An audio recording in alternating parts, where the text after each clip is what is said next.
Sugeng sonten Bapak Ibu, ing wanci sonten menika kita badhe PA bersama. Monggo kita siapaken menapa ingkang badhe dipun bahas.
Kita bersama-sama akan berdoa sebelum kita membaca bacaan kita dan nanti bahan PA akan dibacakan oleh Eyang Ati. Kita berdoa.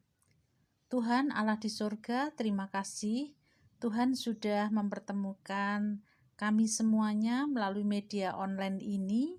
Kami akan belajar tentang firman-Mu dari kitab Keluaran.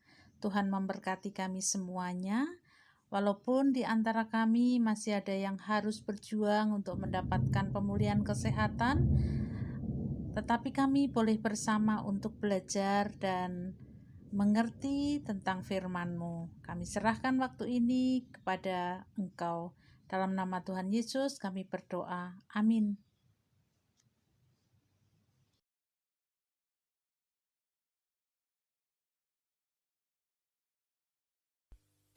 Inilah para kepala kaum keluarga mereka.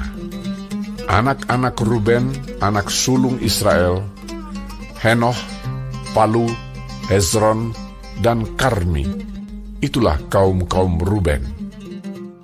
Anak-anak Simeon, Yemuel, Yamin, Ohad, Yakin, Zohar, dan Saul, anak seorang perempuan Kanaan.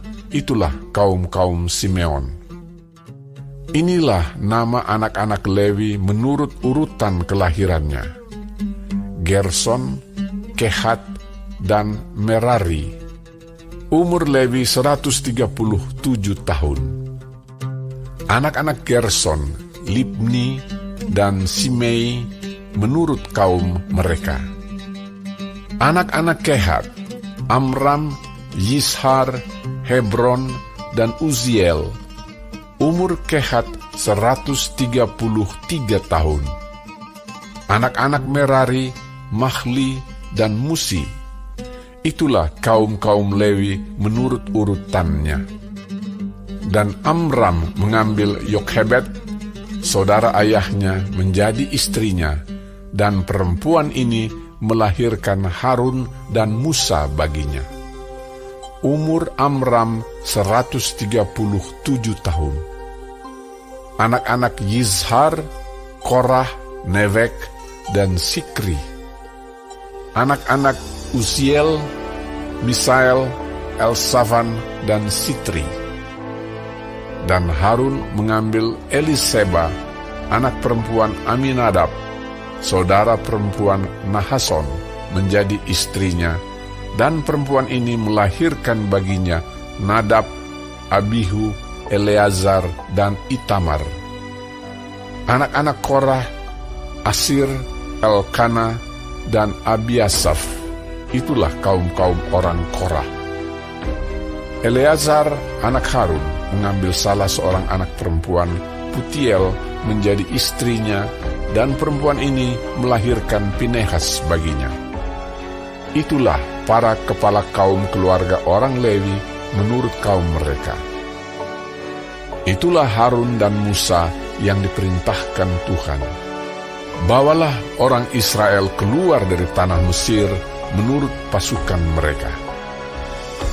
Merekalah yang berbicara kepada Firaun, raja Mesir, supaya mereka membawa orang Israel keluar dari Mesir. Itulah Musa dan Harun.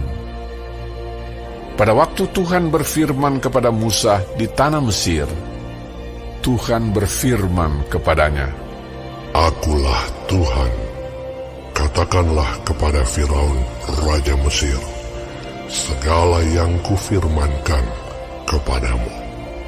Tetapi Musa berkata di hadapan Tuhan, "Bukankah aku ini seorang yang tidak petah lidahnya? Bagaimanakah mungkin Firaun akan mendengarkan aku?"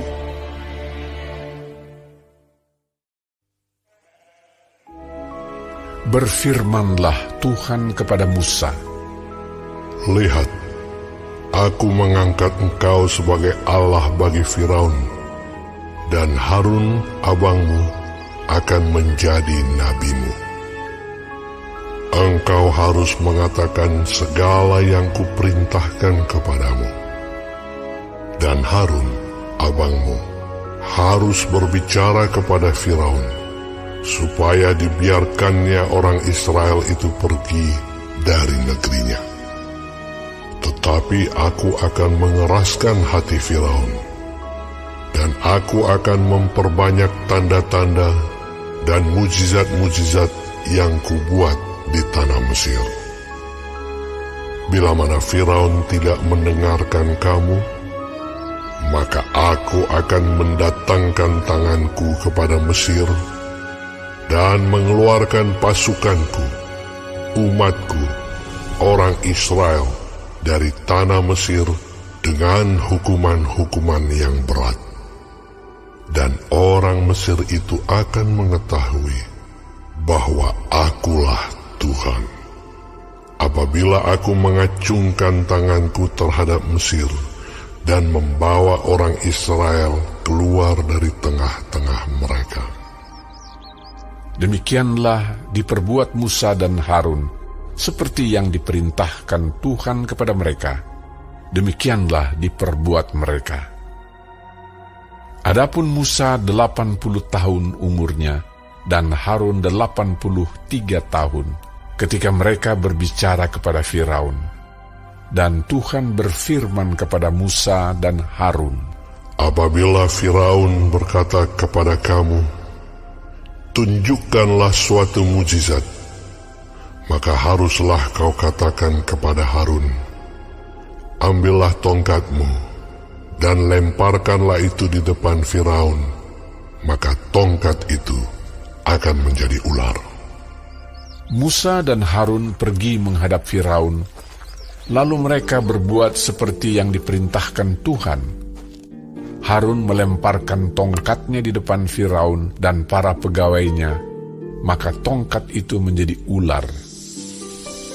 Kemudian Firaun pun memanggil orang-orang berilmu dan ahli-ahli sihir, dan mereka pun, ahli-ahli Mesir itu, membuat yang demikian juga dengan ilmu mantera mereka. Masing-masing mereka melemparkan tongkatnya, dan tongkat-tongkat itu menjadi ular. Tetapi tongkat Harun menelan tongkat-tongkat mereka. Tetapi hati Firaun berkeras, sehingga tidak mau mendengarkan mereka keduanya, seperti yang telah difirmankan Tuhan. Manusia seringkali meragukan rencana Allah. Janji Allah kepada Musa dan Harun bahwa mereka akan ditolong dengan tangan kuatnya ketika berhadapan dengan Firaun. Tidak juga menjadikan Musa kemudian dengan gagah berani menghadapi Firaun. Musa masih saja berdalih jika bangsa Israel, bangsa sendiri saja tidak percaya, bagaimana dengan Firaun? Bacaan saat ini juga menjelaskan silsilah Israel mulai dari Ruben dan juga silsilah Levi sampai kemudian lahirnya Harun dan Musa.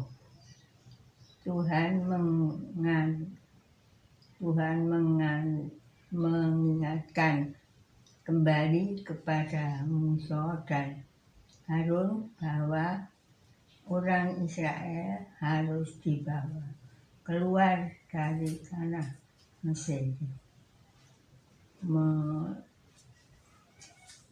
Mesir menurut pasukan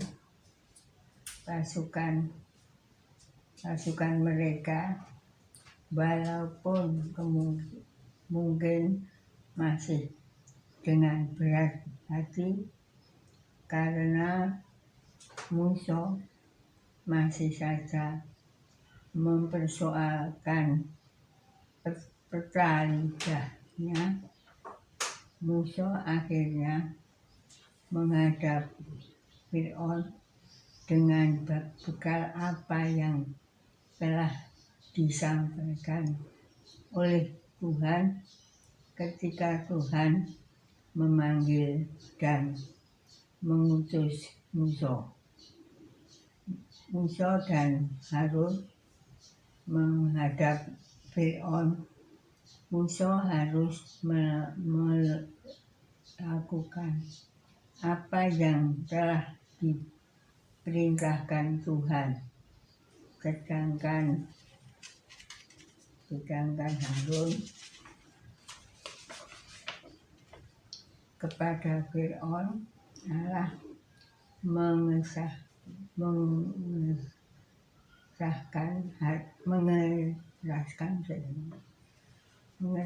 hati Fir'aun sehingga tidak mengizinkan orang Israel keluar dari tanah Mesir.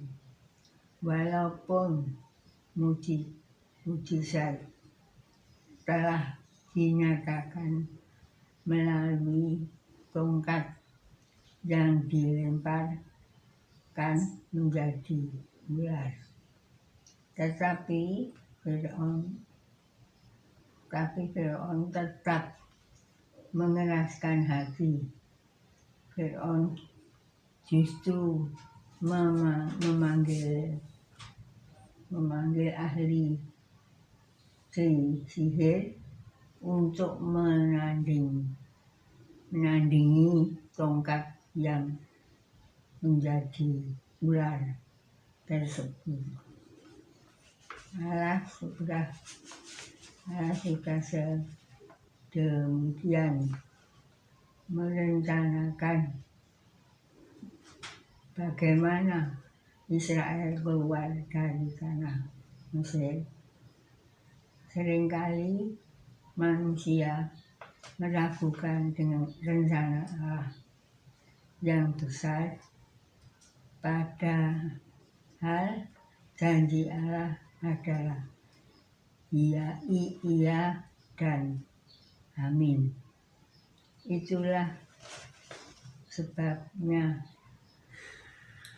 melalui perikop saat ini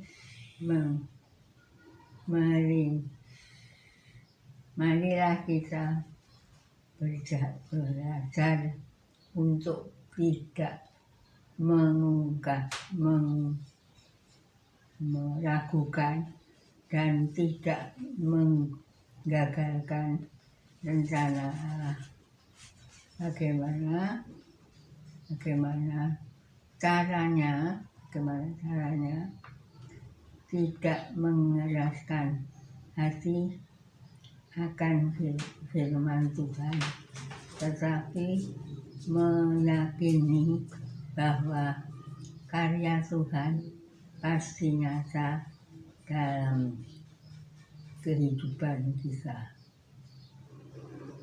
Oke, terima kasih Mbah Gi yang sudah membacakan bacaan atau bahan PA hari ini. Tadi ceritanya tentang Musa, nggih. Ya, Musa dipanggil Tuhan untuk mengeluarkan orang Israel dari tanah Mesir. Tetapi Musa berkali-kali kadangkala Musa mengatakan, bagaimana saya bisa? Jadi ingin mengelak gitu ya. Ingin mengelak, padahal Tuhan sudah berjanji berkali-kali. Dan janji Tuhan itu pasti, iya dan amin. Pasti diberikan. Nah, itulah sebabnya kita harus selalu belajar untuk percaya pada rencana Tuhan. Jangan menggagalkan rencana Tuhan. Jangan mengeraskan hati. Kita harus selalu mendengar firman Tuhan. Kalau kita yakin rencana Tuhan itu iya dan amin, ya sudah, iya dan amin harus kita pegang. Jangan takut, jangan ragu-ragu, jangan khawatir. Yang Adi sok khawatir mboten? Ya, seringkali sok khawatir nggih ya. Kalau sudah khawatir, segera kita berdoa, meminta kekuatan dan perlindungan dari Tuhan. Ya, terima kasih Eyang Adi yang sudah membacakan bahan PA. Seringkali manusia ragu akan rencana Tuhan, tapi melalui kisah ini kita diingatkan janji Tuhan itu iya dan amin. Rencana Tuhan itu pasti digenapi dan rencana Tuhan itu pasti baik adanya. Ya, begitu Eyang Adi. Terima kasih dan kita akan bersatu di dalam doa. Kita berdoa Eyang Adi. Kita berdoa. Terima kasih ya Tuhan untuk kesempatan sore hari ini kami boleh belajar dari Keluaran pasalnya yang ke-6 sampai dengan pasal 7 ayat 13. Kiranya Tuhan memberkati kami supaya kami tidak meragukan rencana Tuhan sebagaimana terjadi pada Musa dan Harun pada waktu itu. Mampukan kami untuk terus berserah diri kepada Tuhan dan percaya bahwa rencana Tuhan itu baik adanya. Hilangkan keraguan dalam diri kami, ketakutan atau kekhawatiran, sehingga kami semakin percaya dan mendekatkan diri kepada Tuhan. Hari ini kami berdoa untuk saudara-saudara kami yang sakit, Bapak Nugroho Yulianto, Bapak Suratijo, Bapak Mariman, Ibu Painah Teguh Tri Raharjo. Kiranya Tuhan senantiasa menyapa mereka, menguatkan mereka, dan menjamah dengan tangan kasih mereka supaya mereka tetap punya pengharapan untuk terus mendapatkan pemulihan kesehatan dari Tuhan. Kami serahkan Eyang Ati di tempat ini ke dalam tangan kuasa Tuhan. Kiranya Tuhan jauhkan dari kekhawatiran, keraguan-raguan, dan juga ketakutan. Biarlah dalam masa usia lanjutnya senantiasa menyerahkan diri sepenuhnya hanya kepada Tuhan. Siapapun yang tinggal di tempat ini, baik anak-anak ataupun mungkin juga orang lain yang tinggal, kiranya Tuhan memberkati dan menyatakan damai sejahtera di rumah ini. Inilah doa kami Tuhan, di dalam nama Tuhan Yesus kami berdoa. Amin. Bapak Ibu, PA sore hari ini sudah selesai. Dilanjutkan lagi besok Senin.